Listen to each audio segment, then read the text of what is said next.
Hello hi dears, ಎಲ್ರಿಗೂ ನಮಸ್ಕಾರ. ಎಲ್ಲರೂ ಹೇಗಿದ್ದೀರಾ? ಎಲ್ಲರೂ ಚೆನ್ನಾಗಿದ್ದೀರಾ ಅಂತ ಅಂದ್ಕೊಳ್ತೀನಿ.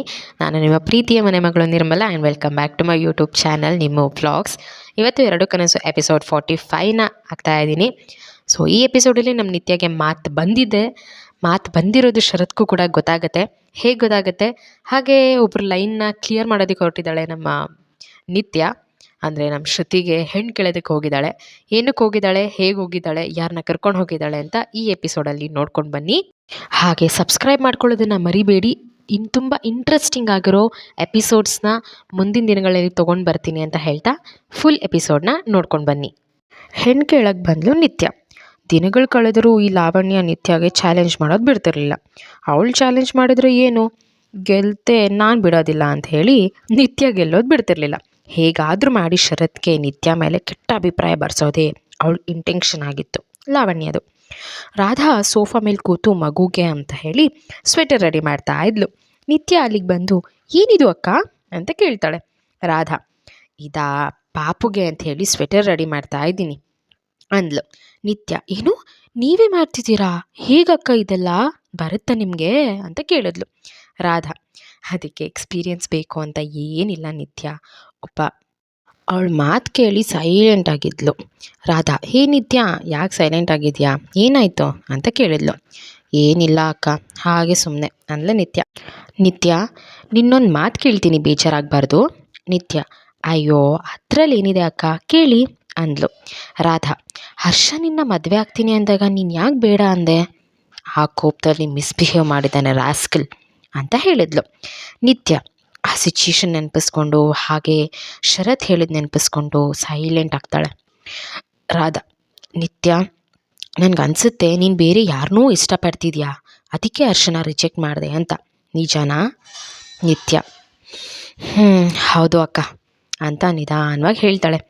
ನಾನು ಒಬ್ಬರನ್ನ ತುಂಬ ಪ್ರೀತಿ ಮಾಡ್ತೀನಿ ಕೂಡ, ಆದರೆ ಇವಾಗ ಅಂತ ರಾಗ ಎಳಿತಾಳೆ. ನಿತ್ಯ, ಅಕ್ಕ ಈ ವಿಷಯ ಇಲ್ಲಿಗೆ ಬಿಟ್ಬಿಡಿ, ಸಮಯ ಬಂದಾಗ ನಾನೇ ಹೇಳ್ತೀನಿ ಪ್ಲೀಸ್ ಅಂದ್ಲು. ರಾಧಾ, ಸಾರಿ ನಿತ್ಯ, ನಿನ್ನ ಮನಸ್ಸಿಗೆ ನೋವಾಗುತ್ತೆ ಅಂದಿದ್ರೆ ನಾನು ಏನೂ ಕೇಳ್ತಾನೆ ಇರಲಿಲ್ಲ ಅಂತ ಹೇಳಿದ್ಲು. ನಿತ್ಯ, ಪರವಾಗಿಲ್ಲ ಬಿಡಿ ಅಕ್ಕ, ಹಣೆ ಬರದಲ್ಲಿ ನಾವು ಇಷ್ಟಪಡೋರು ಸಿಗ್ತಾರೆ ಅಂತ ಇದ್ದರೆ ಸಿಕ್ಕೇ ಸಿಗ್ತಾರೆ ಅಂತ ಹೇಳಿದ್ಲು. ರಾಧಾ, ಹೌದು, ನಿನಗೂ ಆ ಲಾವಣ್ಯಗೂ ಒಬ್ರನ್ನೊಬ್ರನ್ನ ಕಂಡ್ರೆ ಯಾಕಾಗಲ್ಲ ಅಂತ ಕೇಳಿದ್ಲು. ಇಂಪಾರ್ಟೆಂಟ್ ಕ್ವೆಶನ್ನೇ. ಲಾವಣ್ಯ, ಅವಳನ್ನ ಕಂಡ್ರೆ ನನಗೇನು ದ್ವೇಷ ಇಲ್ಲ ಅಕ್ಕ, ಆದರೆ ಅವಳಿಗೆ ನನ್ನನ್ನು ಕಂಡ್ರೆ ಯಾಕಾಗಲ್ಲ ಅಂತ ನಂಗೆ ಗೊತ್ತಿಲ್ಲ ಅಂದ್ಲು. ರಾಧಾ, ಅದು ಗೊತ್ತಿರೋ ವಿಷಯ ಬಿಡು, ಯಾರ ಜೊತೆ ತಾನೇ ಚೆನ್ನಾಗಿರ್ತಾಳೆ ಅವಳು ಅಂತ ಅಂದ್ಲು. ನಿತ್ಯ, ಯಾಕಕ್ಕ ಹಾಗೆ ಹೇಳ್ತಾ ಇದ್ದೀರಾ? ಅವಳು ನಾಳೆ ನಿಮ್ಮನೆ ಸೊಸೆ ಆಗೋಳು, ಅವಳ ಬಗ್ಗೆ ಅಸಮಾಧಾನ ಇರೋ ಹಾಗೆ ಮಾತಾಡ್ತಾ ಇದ್ದೀರಾ? ರಾಧಾ, ನಮಗೇನೂ ಅಸಮಾಧಾನ ಇಲ್ಲಪ್ಪ, ಅದು ಶರತ್ನ ಖುಷಿ, ನಾವ್ಯಾಕೆ ಅದನ್ನು ಹಾಳು ಮಾಡೋಣ ಹೇಳು, ಅವನೇ ಇಷ್ಟಪಟ್ಟು ಅವಳನ್ನು ಮದುವೆ ಆಗ್ತೀನಿ ಅಂತ ಕರ್ಕೊಂಡು ಬಂದಿದ್ದಾನೆ ಅಂದ್ಲು. ಅಷ್ಟರಲ್ಲಿ ಶರತ್ ಅಲ್ಲಿಗೆ ಬರ್ತಾನೆ. ನಿತ್ಯ ರಾಧಾ ಇಬ್ಬರು ಮಾತಾಡ್ತಾ ಇರೋದನ್ನು ನೋಡ್ಕೊಂಡು ನಿಂತ್ಬಿಟ್ಟಿರ್ತಾನೆ.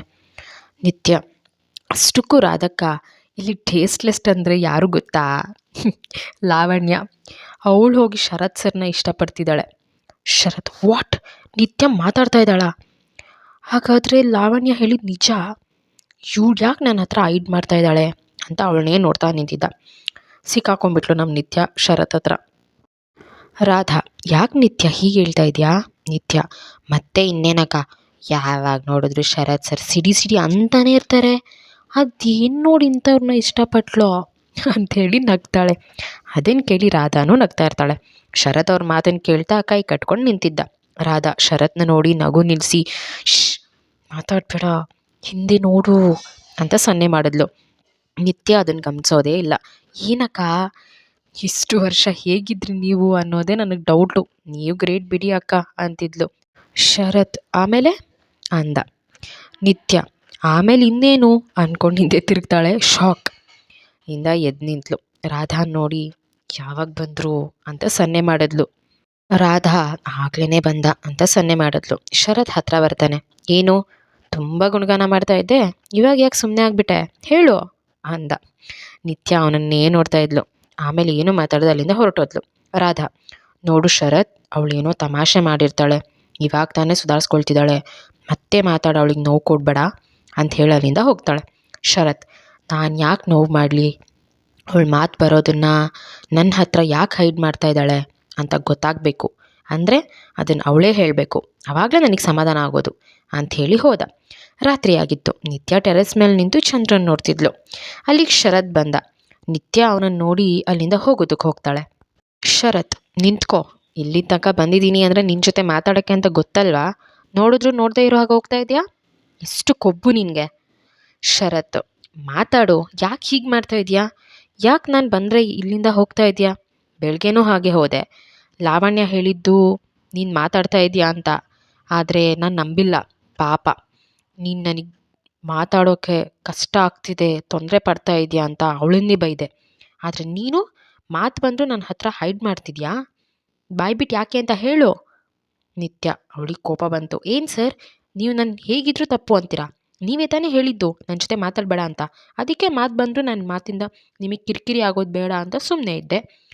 ಅಷ್ಟಕ್ಕೂ ನಾನು ನಿಮ್ಮ ಜೊತೆ ಮಾತಾಡಿಲ್ಲ ಅಂದರೆ ನಿಮ್ಗೇನು ಸರ್ ಅಂದ್ಲು. ಶರತ್ ಕೋಪದಲ್ಲಿ, ಏನು ಏನಂದೆ ಏನಂದೆ ನೀನು? ನನಗೇನು ಅಂತನಾ? ನಿನ್ನ ಅಷ್ಟು ಶ್ರುತಿ ನಿತ್ಯಕ್ಕೆ ಕಾಲ್ ಮಾಡಿದ್ಲು. ನಿತ್ಯ, ಹೇಳು ಶ್ರುತಿ ಅಂದ್ಲು. ಶ್ರುತಿ ಅಳ್ತಾ ಇದ್ಲು. ನೀನು ಮಾತಾಡ್ತಾ ಇದೆಯಾ ನಿತ್ಯ ಅಂತ ಕೇಳಿದ್ಲು. ನಿತ್ಯ ಶರತ್ ಕಡೆ ನೋಡಿ ಗುರಾಯಿಸಿ, ಅದು ಬಿಡು, ನೀನು ಯಾಕೆ ಅಳ್ತಾ ಇದೆಯಾ ಅಂತ ಹೇಳು ಅಂತ ಕೇಳಿದ್ಲು. ಶ್ರುತಿ ಅಳ್ತಾ, ನಿತ್ಯ, ಅದು ರಾಹುಲ್ಗವತ್ತು ಫೈರ್ ಆಯ್ತಲ್ಲ, ಆ ದಿನ ಕನಸಿನ ರೂಪದಲ್ಲಿ ಶ್ರುತಿ ರಾಹುಲ್ಗೆ ಫಸ್ಟ್ ಏಡ್ ಮಾಡಿಸಿ ಕರ್ಕೊಂಡು ಬರ್ತಿದ್ದೆ. ಅಪ್ಪ ನಮ್ಮಿಬ್ಬರನ್ನ ರೋಡಲ್ಲಿ ನೋಡಿ ಗಾಡಿ ನಿಲ್ಲಿಸಿ ನಂಗೆ ಅಲ್ಲೇ ಕಪಾಳಕ್ಕೆ ಹೊಡೆದು ಅಲ್ಲಿಂದ ಕರ್ಕೊಂಡು ಹೋದರು.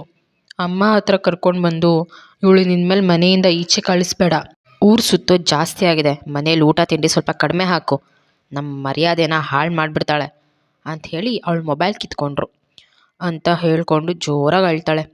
ಇವಾಗ ಹೇಗೋ ಕಣ್ ತಪ್ಪಿಸಿ ಫೋನ್ ತೊಗೊಂಡು ನಿನಗೆ ಮಾಡಿದೆ ಅಂತ ಹೇಳ್ತಿದ್ಲು. ನಿತ್ಯ, ಹೇ ಶ್ರುತಿ, ಅಳ್ಬೇಡ್ವೇ, ನಾಳೆ ನಾನೇ ಅಲ್ಲಿಗೆ ಬರ್ತೀನಿ, ಅಂಕಲ್ ಆಂಟಿ ಹತ್ರ ಬಂದು ಮಾತಾಡ್ತೀನಿ, ಭಯ ಪಡಬೇಡ, ನೀನು ಧೈರ್ಯವಾಗಿರು ಅಂತ ಸಮಾಧಾನ ಮಾಡಿದ್ಲು. ಆಮೇಲೆ ಕಾಲ್ ಕಟ್ ಮಾಡಿ ಶರತ್ನ ಮತ್ತೆ ಗುರಾಯಿಸಿ ಅಲ್ಲಿಂದ ಹೋದ್ಲು. ಶರತ್, ನಿತ್ಯ, ಇಲ್ಲಿ ಒಬ್ಬರು ಮಾತಾಡ್ತಿದ್ದಾರೆ, ಅವರಿಗೆ ರೆಸ್ಪಾನ್ಸ್ ಮಾಡಬೇಕನ್ನೋ ಕಾಮನ್ ಸೆನ್ಸ್ ಇಲ್ವಾ ನಿನಗೆ ಅಂತ ಬೈದು ಕೇಳ್ತಾನೆ. ನಿತ್ಯ ಕೇಳಿದ್ರು ಕೇಳದೇ ಇರೋ ಹಾಗೆ ಅಲ್ಲಿಂದ ಹೋದ್ಲು.